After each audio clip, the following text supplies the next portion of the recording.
All right, going out and buying mint-on-card examples of MOTUC figures to compare them to their Masterverse releases is not the best financial decision. But when has this channel ever been about that? And if Mattel keeps releasing pretty darn good MOTU figures in their adult collector Masterverse line, I'll keep making these videos. So on this episode, can the Deluxe Revelation Trapjaw best the MOTUC version? We'll try to figure that out on this episode of Geek Dad Life.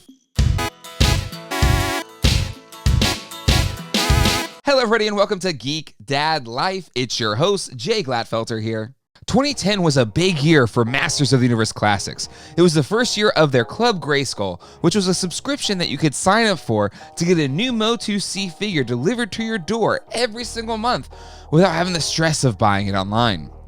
Unfortunately, this didn't reduce the stress of buying these, because in February of 2010, this Trapjaw began the era of quick sellouts for Classics figures.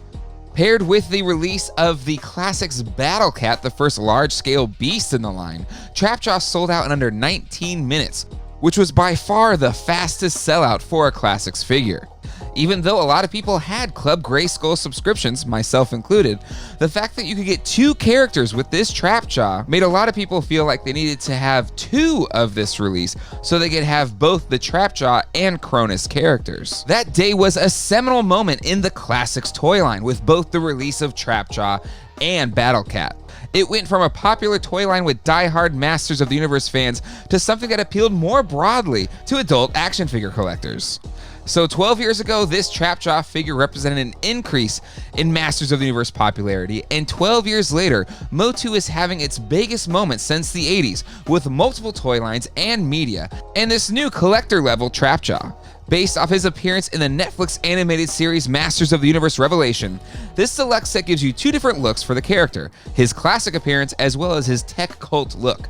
They took the same approach with the Triclops figure, and I'm really thankful they did, because while I did enjoy that techno-cult plotline, I'd much rather have his classic look on my shelf. While this isn't a new Eternia or a 40th anniversary figure, I believe this look is close enough to the original that it qualifies to be a worthy candidate to go up against the Classics Trapjaw. Quickly recapping my judging parameters for these figures, we have cost, packaging, sculpt, paint, articulation, accessories, and fun factor. Whoever wins the most categories will be crowned the victor in this MOTUC versus Masterverse showdown. Starting with cost, I consider Classics to be a modern vintage toy line, and as such, its current value is determined by what people are willing to pay for it. And this figure in particular has really high secondary prices. Mint on card or loose examples can be in the hundreds of dollars, which is way higher than the standard price of Masterverse Deluxe figures, which is $29.99. So I know there are MOTU Classics figures that can be found in the $30, $40, or $50 range, which would make this competition a bit closer, but with this chapter, the cost difference is not even close. The win goes to Masterverse. As we move on to packaging, this one is a true toss-up to me. There is no Nate Barch art to raise the standing of this Masterverse packaging. It is collector-friendly, but it is huge. Now that I've seen how the deluxe packaging could be with that Beastman figure, I want all deluxe figures to follow that approach. It'll look even more silly when we get that deluxe She-Ra figure later this year. So I hope they will look to how they approach the Beastman figure in the future. I've never been a fan of MOTU Classic packaging either, but the size of the Masterverse box plus the lack of Nate Barch art gives this round to the Classics Trapjaw. Next up is Sculpt, and it's not even close. Trapjaw was one of my favorite Classics releases. It gave you multiple characters, and every little detail was sculpted with so much love and reverence for the character by the Four Horsemen. Everything was about as pitch perfect as it could be. I could argue that this is the best sculpted Classics figure in the entire toy line. How they married the techno bits with the sword and sorcery is what made this such a fan favorite when it was released in 2010, and it is still to this day. The Masterverse Trapjaw is just okay, especially when we're not taking into account that awful tongue hanging out on the bottom of his face. It effectively shows the classic look of the character while still capturing the slightly more stylized appearance that he had in MOTU Revelation. That style could be a big detractor for some, but I still think he's a pretty good stand-in with the new Eternia figures that we've gotten so far. So if you missed out on the classic Trapjaw or don't want to drop the hundreds of dollars on one, I think it's a really solid figure. But its sculpting doesn't come anywhere near the Classics version, so the win goes to Classics. The same can be said for the paint on these figures. I'd argue that this might be the best paint on any Classics figure ever. Every detail from the shiny metallic paint all the way down to the little blue highlights on the rivets of the figure are just as mind-blowing today as they were 12 years ago. I mean, just every single detail is pitch perfect. Every paint application looks fantastic. It really pops. Honestly, so much was put into this figure, it's crazy that it was a regular Classics release back when it hit Matty Collector in 2010. So while I think this Masterverse Trapjaw has really good paint, it looks the part, it doesn't feel shorted on any of its paint applications, it still can't hold a candle to how fantastic the paint is on this Classics Trapjaw. So it's no shocker, MOTUC wins on paint. I'm almost afraid to share my opinion in this next section as we move on to articulation. I have heard people support me on how I feel like the extra articulation in the Masterverse series breaks up the sculpt, detracting from the overall look of the figure.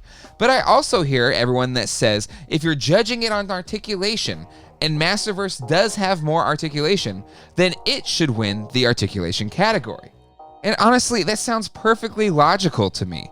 But if I'm grading it, I generally don't like the articulation to get in the way of the look of the figure, especially when the Classics toy line has always allowed me to place the figures in any of the poses that I've ever wanted to pose them in. Now, I know I'm not, someone that puts them into dramatic poses, but I've never had an issue of getting a MOTUC figure into a really fun pose.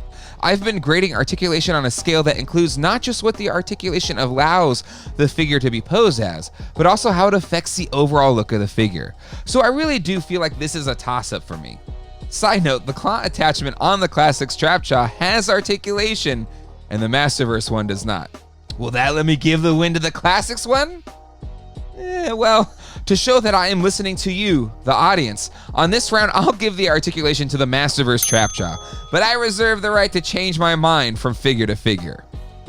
Next up is the accessories category.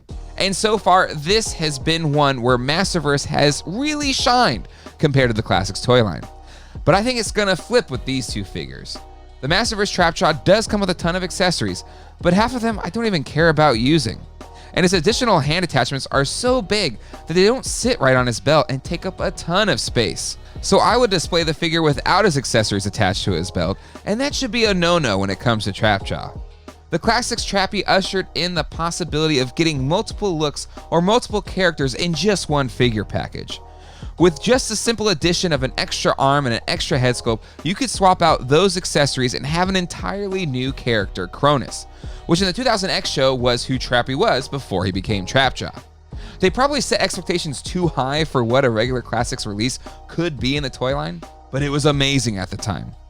You could argue the fact that people wanting multiple sets of this figure to be able to display both is what drove the quickest sellout for a MOTUC figure, which then made online sales happen in under 10 minutes from that point on, dramatically changing the way people collected the line. So for better or worse, the Classics Trapjaw accessories completely changed the game for Classics.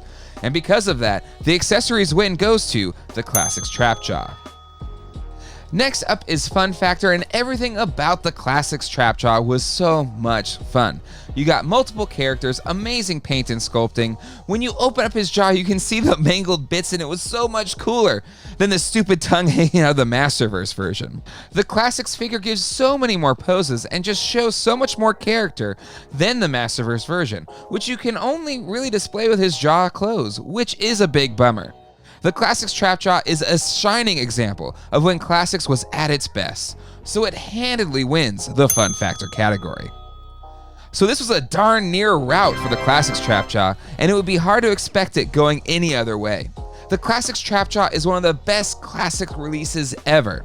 And while this Masterverse Trapjaw is a completely serviceable and okay figure, there's a lot more left in the tank with what Masterverse could accomplish with this character. I want to thank the people that make this show possible, my patrons. You can find a full list of them right here. If you'd like to help this channel grow, become a patron today at patreon.com/geekdadlife. I definitely want to keep this MOTUC versus Masterverse video series going. You can find a playlist for that right here, or you can check out this video that YouTube wants you to see. And until next time, hasta luego and goodbye.